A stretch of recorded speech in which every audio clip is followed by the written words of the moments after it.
8-бөлүм. Ошондо Сулайман падыша Ысрайылдын аксакалдарын, уруу башчыларын, үй бүлө башчыларын Иерусалимге чакырды.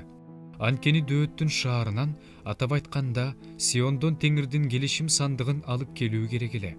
7 деп эсептелген Эйтаним айында баардык ысрайылдыктар майрамга Сулайман падышанын алдына чогулушту. Ысрайылдын бүт аксакалдары келишти. Ыйык кызмат кылуучулар келишим сандыгын көтөрүштү. Алар Теңирдин келишим сандыгын, жыйын чатырын, анын ичиндеги баардык ыйык буюмдарды көтөрүп жөнөштү. Аларды ыйык кызмат кылуучулар менен лебилер көтөрүп жүрүштү. Ал эми Сулайман падыша жана анын алдына чогулган бүт Ысрайыл жамааты келишим сандыгынын алдында бара жатышты. Бодо, майдамалдан курмандыкка чалып бара жатышты. Көптүгүнөн аларды саноого мүмкүн эмес эле. Ыйык кызмат кылуучулар Теңирдин келишим сандыгын ибадаткананын ички бөлмөсүнө, ыйыктын ыйыгы бөлмөсүнө алып кирип, керуптардын канаттарынын астындагы орунга коюшту. Анткени сандык коюлуучу жерде керуптар канаттарын жайып турушкан. Сандыкты жана анын шыргыйларын керуптар жаап турган. Шыргыйлардын учтары ички бөлмөнүн алдындагы ыйыктын ыйыгы бөлмөсүнөн көрүнүп турчу. Бирок сыртына чыгып турчу эмес. Алар ушул күнгө чейин ошол жерде. Сандыкта 2 таш лооктон башка эч нерсе жок эле. Исраил уулдары Мисирден чыккандан кийин Теңир алар менен келишим түзгөндө, Муса ал таш лоокторду Хорепте сандыкка салган болчу. Ыйык кызмат кылуучулар ыйык жайдан чыкканда булут каптап Теңирдин үйүн толтурду. Булут каптап тургандыктан ыйык кызмат кылуучулар кызмат кыла алышкан жок. Анткени Теңирдин даңкы Теңирдин ибадатканасын толтуруп турган эле. Ошондо Сулайман Теңир өзүнүн караңгылыкта жашоону кааларын айткан. Сен түбөлүк жашашың үчүн сага ибадаткана тургуздум деди. Анан падыша бурулуп, чогулган ысрайылдыктарга батасын берди. Ысрайылдыктардын бүткүл жамааты туруп турду. Падыша аларга мындай деди: Атам Дөөткө өз оозум менен айткан. Ушул күндө өз колу менен аткарган Ысрайылдын Кудай Теңирине даңк. Ал мындай деп айткан: Өз элим Ысрайылды Мисирден алып чыккан күндөн бери Ысрайыл урууларынын бир да шаарын өзүмдүн ысымым болуп тура турган үй курууга тандап алган жокмун. Бирок Ысрайыл элимди башкарсын деп Дөөттү тандап алдым. Атам Дөөттүн жүрөгүндө Ысрайылдын Кудай Теңиринин ысымына арнап ибадаткана тургузам деген каалоо бар эле. Бирок Теңир атам Дөөткө сенин жүрөгүңдө менин ысымыма арнап ибадаткана курам деген каалоо бар. Жүрөгүңдө ушул каалоонун болгону жакшы. Бирок ибадаткананы сен курбайсың. Менин ысымыма арнап ибадаткананы өз дениңден чыккан уулуң курат деген. Теңир өзү айткан сөздү аткарды. Теңир өз айткандай, мен атам Дөөттүн ордун басып, Ысрайылдын тагына отуруп, Ысрайылдын Кудай Теңиринин ысымына арнап ибадаткана тургуздум. Ата-бабаларыбызды Мисир жеринен алып чыкканда, Теңирдин алар менен түзгөн келишими салынган сандык үчүн ошол жерге орун даярдадым. Сулайман Теңирдин курмандык чалынуучу жайынын жанында бүткүл Ысрайыл элинин алдында туруп, колдорун асманга көтөрүп мындай деди: Ысрайылдын Кудай Теңири, жогоруда асманда жана төмөндө жерде сендей Кудай жок. Сага чын жүрөгү менен берилген кулдарыңа сен өзүңдүн келишимиңди сактап, ырайымыңды көрсөтөсүң. Сен өз кулуң Дөөткө, атама айткан өз сөзүңдү аткардың. Өз оозуң менен айтканды өз колуң менен ушул күн аткардың. Ысрайылдын Кудай Теңири, сен менин алдымда жүргөндөй, сенин уулдарың да менин алдымда жүрүшсө, өз жолдоруна көңүл бурушса, менин алдымда сенин тукумуң Ысрайылдын тагынан түшпөйт деп, өз кулуң Дөөткө, атама айткан өз сөзүңдү эм аткар. Ысрайылдын Кудайы, кулуң Дөөткө, менин атама айткан сөзүң ушул күнү орундалса экен. Бирок Кудай жерде жашамак беле. Сени мен курган бул ибадаткана түгүл, асманда, асмандын асманы да батыра албайт. Бирок өз кулуңдун сыйынуусуна, өтүнүчүнө кулак сала көр. Кудай Теңирим, кулуңдун сага жалбарган үнүн жана сыйынуусун ук. Менин ысымым ошол жерде болот деп, өзүң айткан ушул жерден, ушул ибадатканадан күнү-түнү көзүңдү алба. Ушул жерде сыйынган өз кулуңдун сыйынуусун ук.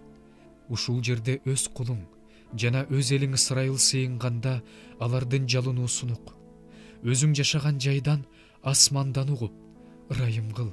Жакынына каршы күнөө кылган адамдын каргануусун талап кылышканда, ал карганыш үчүн сенин курмандык чалынуучу жайыңдын алдына, ушул ибадатканага келгенде, сен асмандан ук.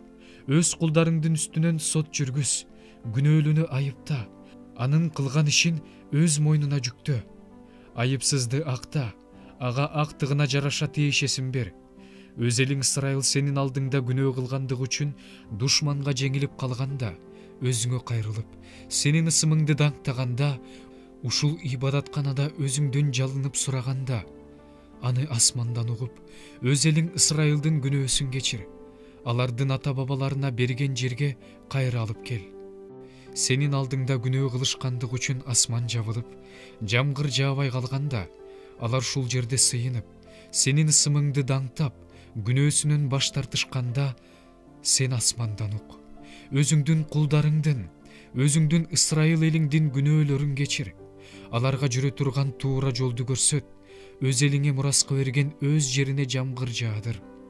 Жерде ачарчылык, же жугуштуу оору, же куйкалоочу шамал болгондо, же эгинде коңур дат басканда, же жерди чегиртке курт каптаганда, же душман аларды өздөрүнүн жеринде кысымга алганда, же оору, же алаамат каптаганда, өз элиң Исрайылдын ичинен кайсы бир адам сыйынып жалынганда, алар алааматты жүрөгү менен сезип, ушул ибадатканага колун сунушканда, сен асмандан, өзүң жашаган жайдан угуп, ырайым кыл. Алардын жүрөгүн карап, ар кимге өз жолуна жараша тиешесин бер. Анткени адам баласынын жүрөгүн бир гана сен билесиң. Сен өзүң ата-бабаларыбызга берген жерде жашап жатканда, алар баардык убакта сенден коркуш үчүн ушундай кыл. Сенин улуу ысымың, сунулган колуң жана күчтүү билегиң жөнүндө уккан сенин элиң Исрайылдын ичинен эмес, бөтөн элден, алыскы жерден сенин ысымың үчүн кимдир бирөө келип, ушул ибадаткананын жанында сыйынса, сен асмандан өзүң жашаган жайдан ук. Сени чакырган ошол бөтөн элдик адамдын сураганын бер. Сенин ысымыңды жер бетиндеги баардык элдер билиш үчүн, өз элиң Исрайыл сыяктуу сенден коркуш үчүн, мен курган ушул ибадаткана сенин ысымың менен аталаарын билиш үчүн ушундай кыл. Сенин элиң сен жиберген жол менен өз душманына каршы согушка чыкканда, сен тандап алган шаарды, сенин ысымыңа арнап мен курган ибадаткананы карап, сага сыйынганда, сен асмандан алардын сыйынуусун, өтүнүчүн ук. Аларга керектүүсүн бер. Алар сенин алдыңда күнөө кылышканда, анткени күнөө кылбаган адам жок. Сен каарданып, аларды душман колуна салып бергенде, душмандар аларды туткундап, алыскы же жакынкы душман жерине алып кетишкенде, алар туткунда жүргөн жерде күнөөлөр үчүн өкүнүп, аларды туткундап кеткендердин жеринде сага биз күнөө кетирдик, мыйзамсыз иштерди кылдык, биз айыптуубуз деп сыйынышканда, аларды туткундап кеткен душмандардын жеринде алар сага чын жүрөгү менен, жан дили менен кайрылышканда, сен алардын ата-бабаларына берген жерди, сен тандап алган шаарды, сенин ысымыңа арнап мен курган ибадаткананы карап сыйынышканда, сен асмандан, өзүң жашаган жайдан, алардын сыйынуусун, өтүнүчүн ук. Аларга керектүүсүн бер. Өз элиңдин сенин алдыңда кылган күнөөсүн, сенин алдыңда кылган мыйзамсыздыгын кечир. Аларга ырайымдуу мамиле кылыш үчүн аларды туткунга алгандардын жүрөгүндө аябоо сезимин ойгот. Анткени алар сен Мисирден, темир мештен алып чыккан өз элиң жана өз энчиң, өз кулуң жана өз элиң Исрайыл сени чакырганда, алардын сыйынуусун дайыма ук. Көздөрүң ачык болуп турсун. Анткени эгедер Теңир, сен ата-бабаларыбызды Мисирден алып чыккандан кийин, өзүңдүн кулуң Муса аркылуу айткандай, аларды баардык элдердин арасынан бөлүп алып, өзүңө энчилеп алгансың. Сулайман Теңирге ушинтип сыйынып, өтүнүчүнүн баарын айтып бүткөндөн кийин, Теңирден курмандык чалынуучу жайынын жанында тизилеп турган жеринен турду. Анын колдору болсо жогору көтөрүлүп турган. Туруп, Исрайылдын бүткүл жамаатына катуу үн менен мындай деп батасын берди: өзү айтканындай, өз эли Исрайылга тынчтык берген Теңир даңкталсын. анын өз кулу Муса аркылуу айткан жакшы сөздөрүнүн бири да аткарылбай калган жок. Кудай Теңир биздин ата бабаларыбыз менен болгондой эле биз менен да болсун, бизди таштабасын, бизди калтырбасын. Биз анын жолдору менен жүрүшүбүз үчүн анын ата бабаларыбызга берген осуяттарын, буйруктарын, мыйзамдарын аткарышыбыз үчүн жүрөгүбүздү өзүнө бурсун. Теңирдин алдында сыйынганда айткан бул сөздөрүм күнү түнү Кудай Теңирибиздин жүрөгүндө болсун. Өз кулуна жана өзүнүн эли Ысрайылга эмне керек болсо, ошону күн сайын берсин. Теңир Кудай экенин, андан башка Кудай жок экенин баардык элдер билишсин. Буйруктарын аткарып жашашыңар үчүн жана осуяттарын сакташыңар үчүн жүрөгүңөр азыркыдай эле Кудай Теңирибизге толук берилсин. Анан падыша жана баардык ысрайылдыктар Теңирге арнап курмандык чалышты. Сулаймандын Теңирге арнап чалган тынчтык курмандыктары булар: 22.000 бодо, 120.000 майдамал. Падыша жана баардык Ысрайыл уулдары Теңирдин ибадатканасын ушинтип ыйыкташты. Ошол эле күнү падыша Теңирдин ибадатканасынын алдындагы короонун ортоңку бөлүгүн ыйыктап, бүтүндөй өрттөлүүчү курмандыкты, нан курмандыгын, тынчтык курмандыктарынын майларын өрттөдү. Теңир алдындагы жезден жасалган курмандык чалынуучу жай бүтүндөй өрттөлүүчү курмандыкты, нан курмандыгын, тынчтык курмандыктарын өрттөөгө кичинелик кылды. Сулайман бүт Ысрайыл эли менен 7 күн, дагы 7 күн, баардыгы 14 күн майрам өткөрдү. Биздин Кудай Теңирибиздин алдына Хаматтын кире беришинен Мисир дарыясына чейин жашаган жамаат чогулду. Сулайман 8-чи күнү элди таратты. Алар падышага бата берип, Теңирдин өз кулу Дөөткө жана өз эли Ысрайылга көрсөткөн ырайымына чын жүрөктөрүнүн кубанып, шаттанып, чатырларына кайтышты.